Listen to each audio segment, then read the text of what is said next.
기도하겠습니다.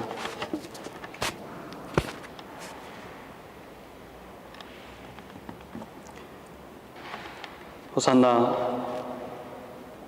다윗의 아들이여, 생명의 왕으로 오신 우리 구주 예수님을 찬양합니다. 이 땅의 모든 만물이 주님 앞에 엎드려 주님의 영광을 찬양합니다. 우리의 심령 가운데 왕으로 오신 예수님의 그 마음을 품게 하여 주시옵시고, 특별히 아버지 하나님, 이 땅 위에 주의 영광이 드러나는 그날까지 쉼없이 주님 앞에 나아갈 수 있는 거룩한 믿음과 담력을 허락하여 주시옵소서. 시간의 말씀으로 우리를 양육하실 예수님의 이름으로 기도합니다. 아멘.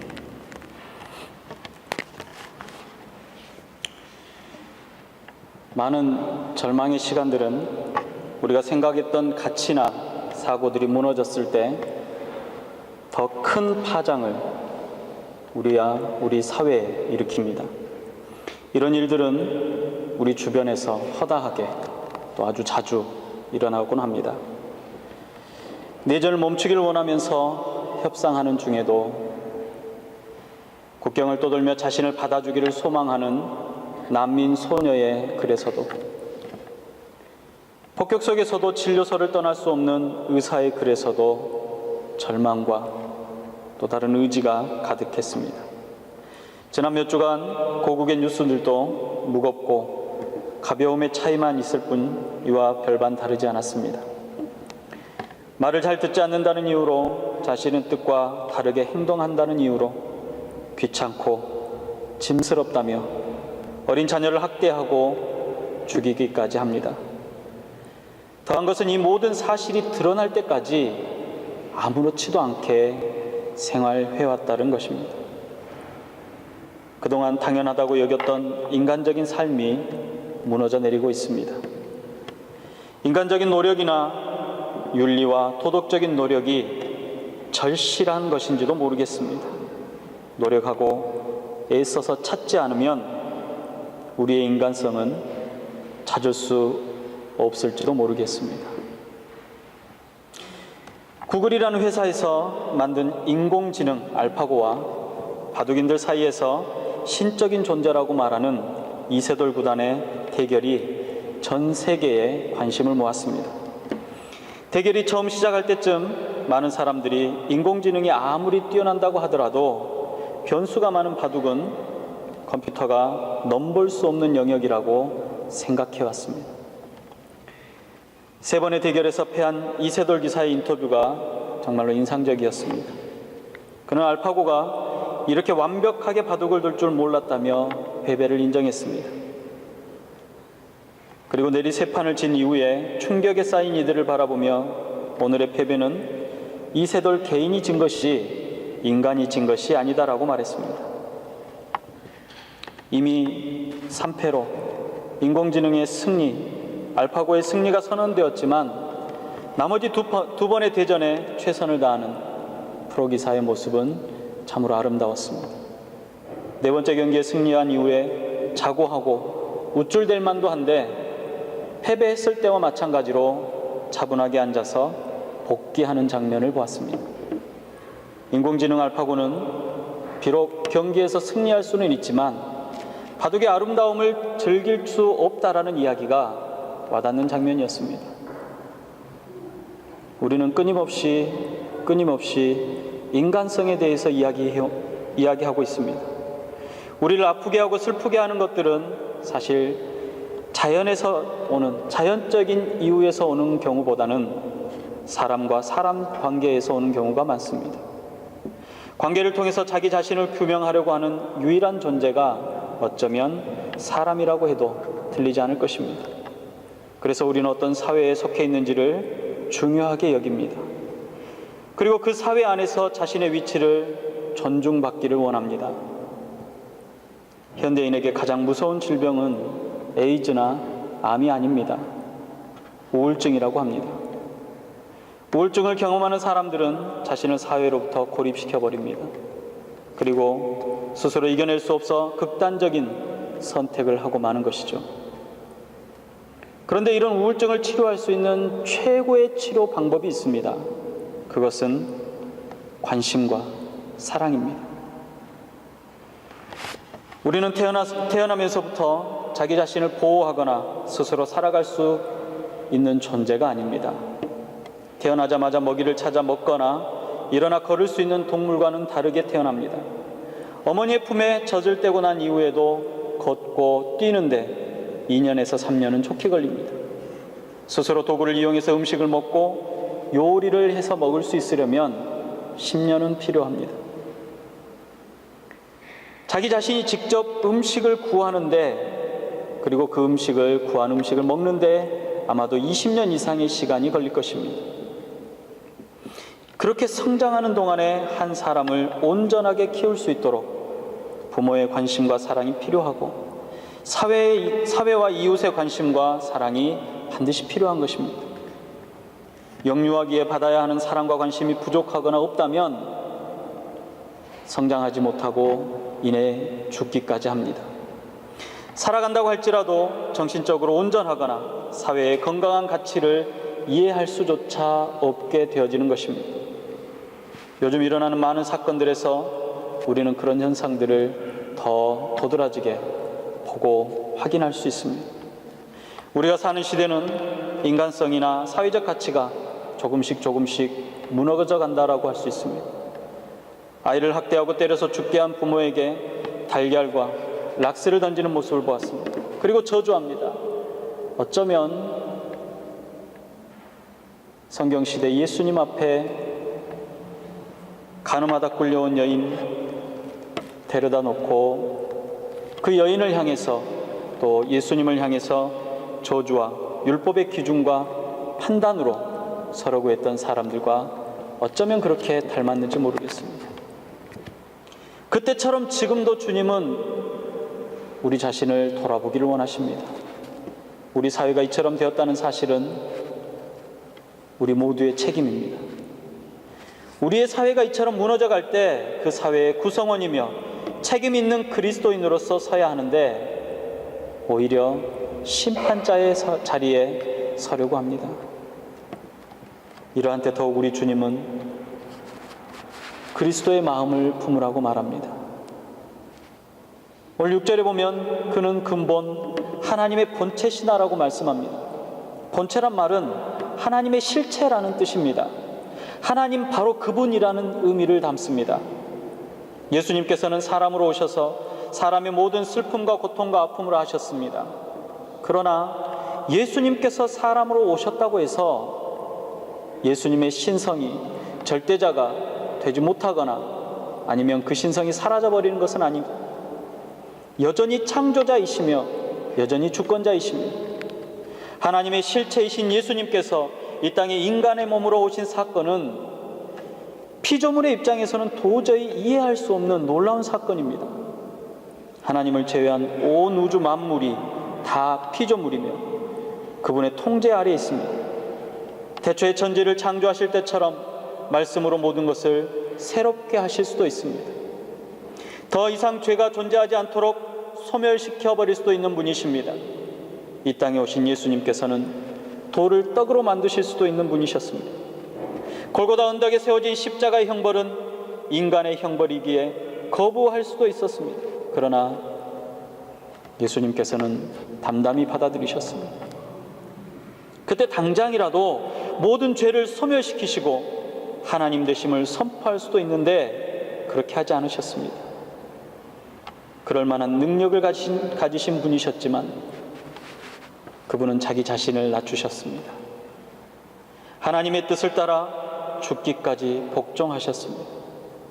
하나님이시면서도 하나님이심을 주장하지 않으시고 오직 자신을 비워 피조물의 형체를 가지셔야만 하나님의 뜻을 이룰 수 있다는 것을 알고 계셨기 때문에 그렇습니다. 죽기까지 순종하심으로 하나님의 뜻을 이루신 예수님의 마음, 그 마음을 사도 바울이 우리에게 이야기하고 있는 것입니다. 여러분, 한 부자가 있습니다.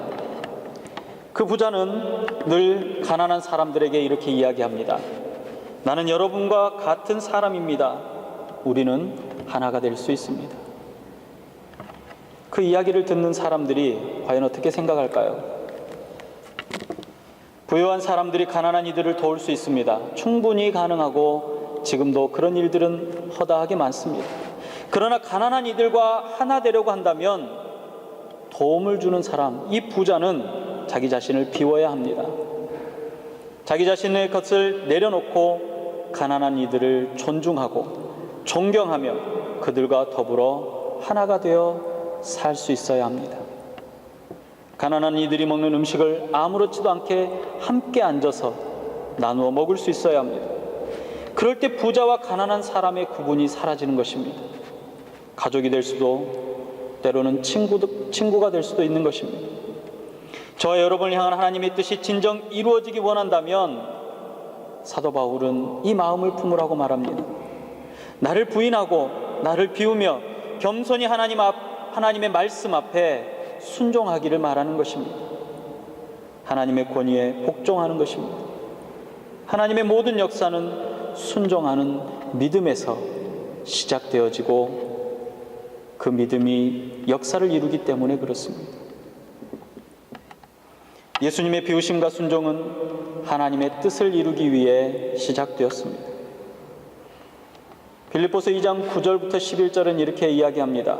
이를 인하여 하나님께서는 예수님을 지극히 높이시고 모든 이름 위에 뛰어난 이름을 주셨으니 하늘에 있는 것이나 땅에 있는 것이나 땅 아래에 있는 것에 모든 무릎을 예수님의 이름 앞에 꿇게 하시고 모든 입이 예수 그리스도를 주님이라고 고백하게 하여 하나님 아버지께 영광이 되게 하셨습니다.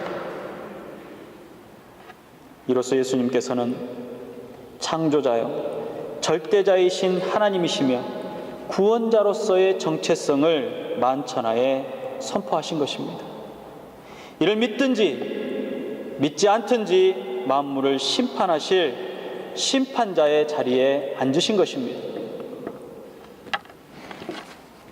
우리는 흔히들 말합니다. 나의 나 된 것은 주님의 것입니다. 주님의 은혜라고 고백합니다.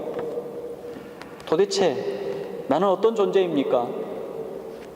나는 누구이며 어디로부터 와서 지금 어디로 가려고 하는 것입니까? 인간으로서의 정체성과 이성적인 판단의 기준이 그 근본이 어디서부터 어디로 가고 있는 것입니까? 마치 바둑을 마친 기사처럼 하루의 삶을 돌아보며 복귀해봐야 하지 않겠습니까? 누군가를 판단하고 흠을 찾아 비판하기에 앞서서 나에게 하나님께서 싫어하시는 죄가 있지 않는지 돌아보아야 하지 않겠습니까?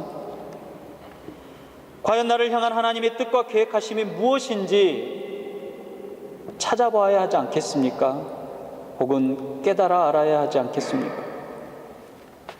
그분의 뜻을 이해했다면 그 뜻이 이루어지기까지 순종하는 것입니다. 그래서 오늘 본문의 말씀은 예수 그리스도의 순종을 이야기하고 그 순종의 결과가 하나님의 영광임을 드러내는 것입니다. 2장 1절부터는 이렇게 이야기하죠. 그리스도 안에서 우리에게 무슨 격려나 사랑의 무슨 위로나 성령의 무슨 교제나 무슨 동정심과 자비가 있거든 여러분은 같은 생각을 품고 같은 사랑을 가지고 뜻을 합하여 한 마음이 되어 내 기쁨이 넘치게 해 주십시오. 무슨 일을 하든지 경쟁심이나 허영으로 하지 말고 겸손한 마음으로 하고 자기보다 서로를 남을 낮게 여기십시오. 또한 여러분은 자기 일만 돌아보지 말고 서로 다른 사람의 일도 돌아보아 주십시오. 여러분 안에 이 마음을 품으시기 바랍니다. 그것은 곧 그리스도 예수의 마음이기 때문입니다. 저는 지난 한 주간 탕자의 비유를 묵상했었습니다. 탕자의 무리한 요구를 아버지는 들어주셨고 아들은 가진 모든 재산을 탕진하며 타락했다라는 이야기입니다. 아버지는 자신을 배신하고 떠나버린 아들을 매일같이 기다렸습니다. 저 멀리 희미하게 보일 듯 말 듯한 어른거리는 모습만 보고도 자신의 아들임을 알고 맨발로 달려가 끌어안고 그 자리에 상속자임을 증명하는 반지를 손에 끼워줬습니다. 그리고 이제는 종이 아닌 자유자인 몸이 되었다라는 증거인 신발을 그 발에 신겨주었습니다. 그리고는 크게 잔치를 베풀었습니다. 그 아버지의 사랑을 배신하고 아버지를 향한 악한 생각으로 재산을 분배받아 집을 떠나 재산을 탕진하고 거지처럼 살던 탕자였습니다. 그런데 여러분, 그 탕자에게, 그런 그에게 아주 놀라운 능력이 있었습니다. 아버지를 배신했지만 그 아버지의 사랑을 기억해낸 것입니다. 그리고는 용기를 내서 돌아왔습니다. 그 탕자는 확신이 있었습니다. 그 아버지의 사랑에 대한 확실한 믿음이 있었습니다. 그 믿음이 결국 그를 쥐업 열매도 몰래 훔쳐먹어야 했던 거지에서 돌이켜 상속자로 회복시킨 것입니다. 예수님께서 이 땅에 오셔서 보여주셨던 것, 그 깊고 크신 사랑과 은혜를 기억하며 죄와 악으로부터 돌이켜 주님 앞으로 다시 돌아올 용기가 우리에게는 필요합니다. 매일 하루하루를 되돌아볼 수 있는 용기와 담력과 분별력이 있어야 우리의 삶이 어떠해야 할지를 기억할 수 있는 우리 주님께서 주신 마음이 있어야 합니다. 주님의 뜻이 무엇인지 깨달아 순종하시는 여러분들이 다 되시기를 예루살렘 성에 입성하시는 예수님의 이름으로 축복합니다. 기도하겠습니다.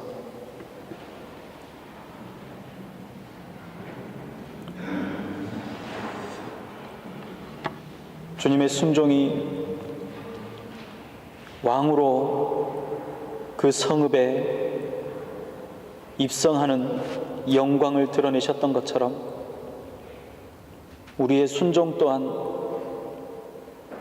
주님의 자녀요, 상속자요, 영광스러운 삶을 살아가는 주의 백성으로 설 수 있게 하여 주시옵소서.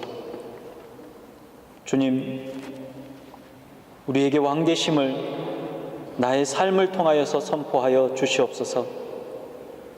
나의 입술의 말들과 나의 생각들과 나의 삶의 행동들이 순결하게 하여 주시옵시고 하나님의 뜻을 쫓아 하나님의 뜻을 이루어드리는 인생들이 되어지도록 허락하여 주시옵소서. 탕자에게 그 죄의 무거움보다 다시금 돌이켜 회개하며 그 아버지의 품으로 안기려고 했던 마음이 있었던 것처럼 우리 안에도 이 귀한 마음이 있도록 허락하여 주시옵시고 다시금 주님을 인하여서 새 힘을 얻고 이 땅의 소금과 빛의 역할들을 다 감당할 수 있도록 인도하여 주시옵소서. 오시마 약속하시는 예수님의 이름으로 감사하며 기도드리옵나이다. 아멘.